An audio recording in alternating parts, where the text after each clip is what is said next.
পেয়ে গেল আরও একজন ঠিক মেডিকেল ভিসা, খুব ক্রাইসিস মুহূর্তে এবং ওনার নিজেরও খুব প্রয়োজন। তো উনি পেয়েছে, কিন্তু মোটামুটি 7 দিন লেগে গেছে জমা দেওয়ার দিন থেকে আজকে ডেলিভারি নিল। মোটামুটি 7 দিনের মাথায় ডেলিভারি পেল মেডিকেল ভিসা।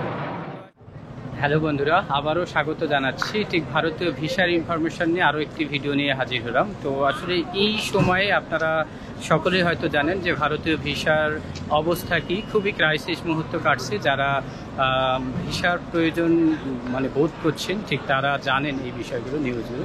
আর আমি এখন আছি ঠিক ঢাকা যমুনা ফিউচার পার্কের সামনে। পিছনে দেখতে পাচ্ছেন যে ভারতীয় ভিসা সেন্টারের যে সাইনবোর্ড, যা হয়ে যাচ্ছে খুব দ্রুত। আপনার 3 থেকে 5 দিন, কেউ কেউ একদিনের মাথায় পাচ্ছে, যেদিন জমা দিচ্ছে তারপরের জন্য। এরকম 1 থেকে 2 দিন, 3 দিন বা 5 দিন, 7 দিন এরকম সময়ের মধ্যে হয়ে যাচ্ছে। তারা এমার্জেন্সি বেসিসে তারা প্রয়োজনীয় কাগজগুলো দেখে বিষয়গুলো তারা দিচ্ছে, ইস্যু করছে। আবার কিছু কিছু ক্ষেত্রে কিন্তু রিজেক্টও করছে, যাদের প্রয়োজন বা কোনো ডকুমেন্টের বা কোনো অ্যাপ্লিকেশনের ভুল ভ্রান্তি থাকছে, সেই রকম ক্ষেত্রে কিন্তু আপনার রিজেক্টও হচ্ছে। ঠিক আছে, তো এই জিনিসগুলো আজকে শেয়ার করছি। এছাড়াও কিন্তু আগে কয়েকটা ভিডিও দিয়েছি যে মেডিকেল ভিসার ক্ষেত্রে যারা এই মুহূর্তে ভিসা প্রয়োজন এবং করাটা খুব এমার্জেন্সি, কীভাবে করাবেন। তো আমি আবারও কিছু তথ্য শেয়ার করব। তার আগে যিনি ভিসা পেয়েছে তার সঙ্গে একটু পরিচয় করে দিই। উনি মূলত হচ্ছে ক্যান্সারের পেশেন্ট, ব্রেস্ট ক্যান্সার, এবং ওনার যাওয়াটা খুবই এমার্জেন্সি। ওনার রিসেন্ট ভিসার ডেট শেষ হয়ে গেছে, হচ্ছে আগস্টে শেষ হয়ে গেছে। তো ওনার যাওয়াটা খুবই এমার্জেন্সি, এবং ওনার যে অ্যাটেন্ডেন্ট তাদের ভিসা করা আছে, যার জন্য ওনার সিঙ্গেল ভিসা হয়েছে এবং অ্যাটেন্ডেন্টের ডকুমেন্ট দিয়ে। একটু আপনাদের সঙ্গে পরিচয় করে দিই। আপু, রীতা আপু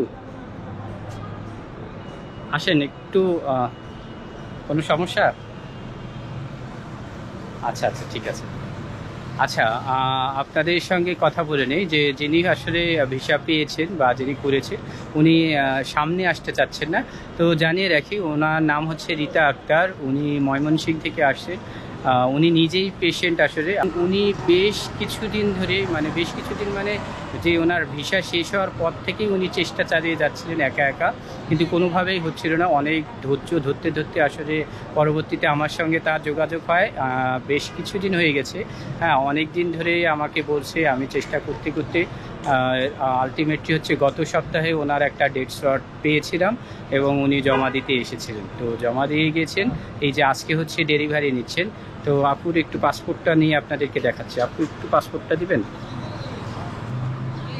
এটা হচ্ছে ওনার পাসপোর্ট। হ্যাঁ, ওনার ইনফরমেশন আমি একটু দেখাই আপনাদের।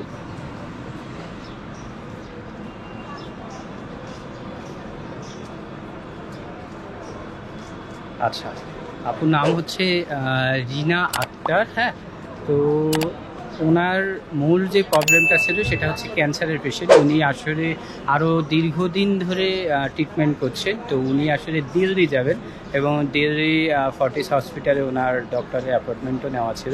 উনি এর আগেও গিয়েছেন। তো ওনার ডকুমেন্টগুলো ঠিক ছিল বিধায় কিন্তু উনি হচ্ছে ভিসা পেয়েছেন, এবং ওনার আমি দেওয়ার চেষ্টা করেছি এবং হয়েও গেছে। আলটিমেটলি হচ্ছে উনি যাবে হয়তো খুব শীঘ্রই এই মাসে।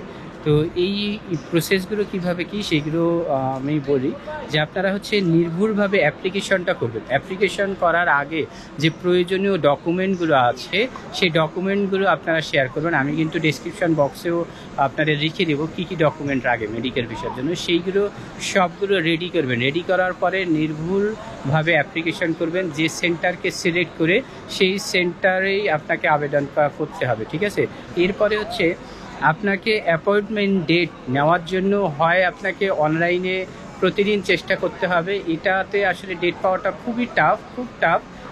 লাস্ট বোধহয় 1-2 মাসের মধ্যে হাতে গোনা 2-1 জন ছাড়া নিতেই পারে নাই বলা যায়। এরকম ঘটনাই ঘটেছে বেশি। তো বেশিরভাগ ক্ষেত্রে যেটা হচ্ছে যে 2টা ওয়ে। একটা হচ্ছে আপনি নিজে এই যে হাই কমিশনের অফিসে দৌড়াদৌড়ি করতে পারেন, এটা বহুদিন দৌড়াদৌড়ি করতে হতে পারে।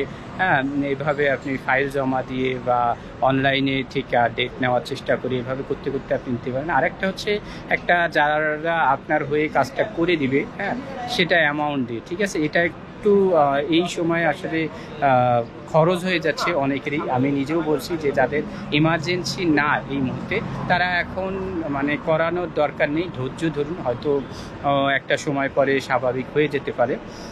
তো এই জন্যই বলছি যাদের একেবারে ইমার্জেন্সি তারা এই কষ্ট করে দৌড়াদৌড়ি করে করানোর চেষ্টা করুন, অথবা হচ্ছে যদি নিজেরা একেবারেই করতে না পারেন তাহলে কারো হেল্প নিন। হ্যাঁ, এইটা করতে পারেন। তো আমি ওনার জন্য যে হেল্পটা করেছি, উনি আমাকে রিকোয়েস্ট করতে করতে উনি নিজেও আমার প্রতিও আসলে ধৈর্য ধরেছিল, কিন্তু আসলে অনেক দিন হয়ে গেছিলো, উনি হতাশায় পড়ে যাচ্ছিলেন যে আসলে হবে কি হবে না। আলটিমেটলি গত সপ্তাহে হয়েছে। তো যাই হোক, আমি ওনার মানে সুস্থতা কামনা করি, উনি সুস্থ হোক এবং ভালোভাবে ফিরে আসুক। হ্যাঁ, তো আপনারা ঠিক এইভাবেই চেষ্টাগুলো করতে পারেন। হ্যাঁ, প্রতিদিন নিজেরা চেষ্টা করুন হাই কমিশনের অফিসে গিয়ে অথবা হচ্ছে অনলাইনে বসে থেকে ডেট নেওয়ার। হ্যাঁ, এভাবে নিয়ে আপনি জমা দিতে হবে, কিছু করার নেই। যারা আমার সহযোগিতা নিতে চাচ্ছেন বা আমার সাথে যোগাযোগ করতে চাচ্ছেন, তারা ঠিক ইউটিউবের পাশাপাশি আমাকে ফেসবুকে একই নামে পাবেন। ফেসবুকে আমি ঠিক একইভাবে ভিডিও কন্টেন্টটা ছাড়ছি। তো ফেসবুক থেকেও আপনি আমাকে পেয়ে যেতে পারেন, আমার হোয়াটসঅ্যাপ নাম্বার, এবং ডেসক্রিপশন বক্সেও আপনি কিন্তু এখানেও পেয়ে যাচ্ছেন আমার হোয়াটসঅ্যাপ নাম্বার, সেখানে আমার সঙ্গে যোগাযোগ করতে পারেন। তো আমি আবারও বলছি যে একেবারেই যাদের এমার্জেন্সি যাওয়াটা প্রয়োজন, মানে মেডিকেল ডকুমেন্ট আছে, ঠিক তারাই এখন হচ্ছে যাওয়ার জন্য চেষ্টা করবেন বা মানে অ্যাপ্লিকেশন করার চেষ্টা করবেন, এবং আপনারা হেল্প নিতে চাইলে আমার সাথে যোগাযোগ করবেন। একেবারে ইমার্জেন্সি ছাড়া এখন শুধু অন্যদেরকে সুবিধা বঞ্চিত করার চেষ্টা করবেন না প্লিজ। কারণ হচ্ছে এখন ক্রাইসিস মুহূর্ত, যাদের যাওয়াটা দরকার, খুবই অসুস্থ, তাদেরকে সুযোগ দিন।